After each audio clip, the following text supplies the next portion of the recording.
Hey Frank, down 6 going into that fourth quarter, what did you see as the biggest difference when Houston went on the big run and really finished the game there? Yeah, we just we couldn't get a rhythm offensively.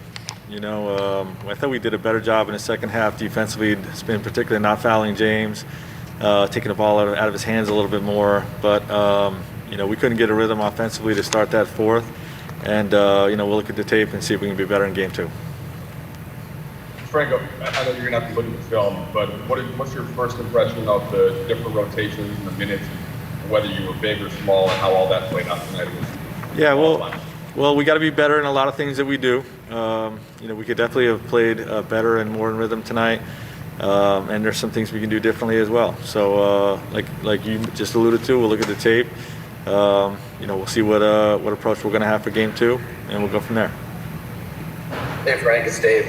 Playing off Mike's question, specifically to Rajon Rondo, what do you feel like he gave you in his first performance since March, and what is the challenge of working in a new player into your rotation at this stage of the playoffs? We said it right there. It is a challenge working in a new player into your rotation at this stage in the playoffs.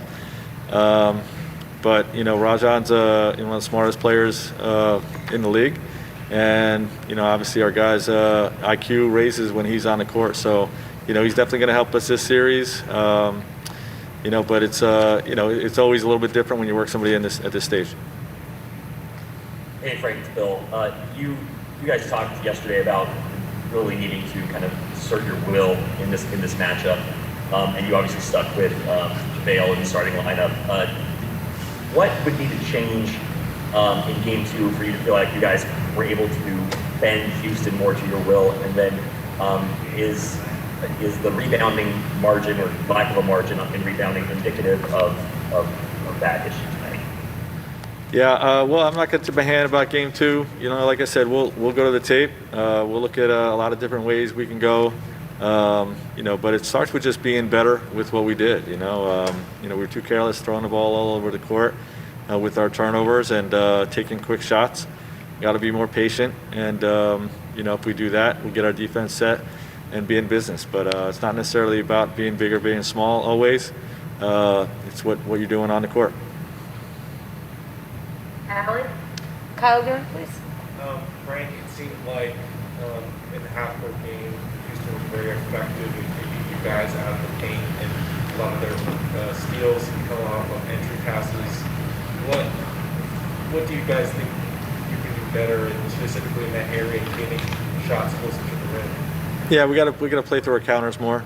Like I said, we forced it in there a little too much. We've done this. We did that in game two when we played these guys, and we just got to be smarter about that type of look in terms of moving the ball, the second side, all those types of things.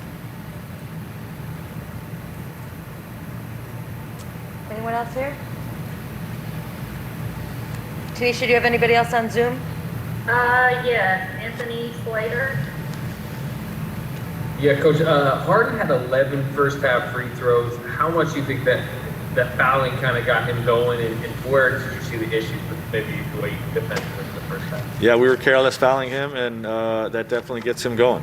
Yeah, we know this about James, and that's if you're going to beat the Houston Rockets, you got to play him without fouling.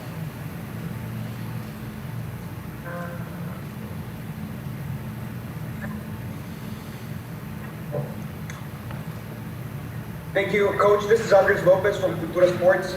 My question is, playing in the bubble has proven to be very unpredictable. It changes everything.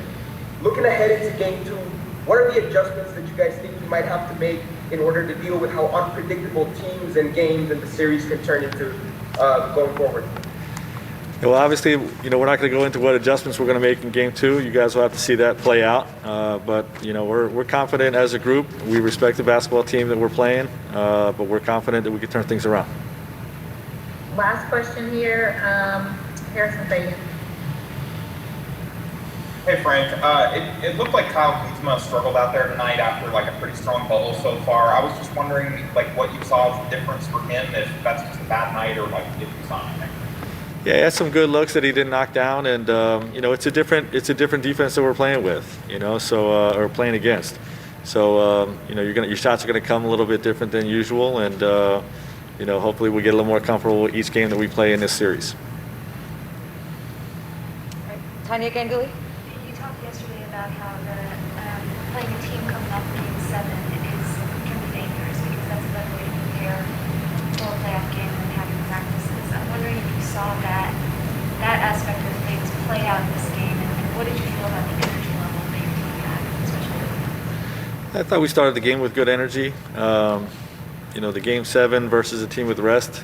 I've always felt that the team that played Game 7 has a slight advantage, but we can't look at that as any type of excuse. We're not an excuse team, and we got to come out and compete to win a game. So this one's behind us. We lost it. Got to move on to Game 2. All right. The only team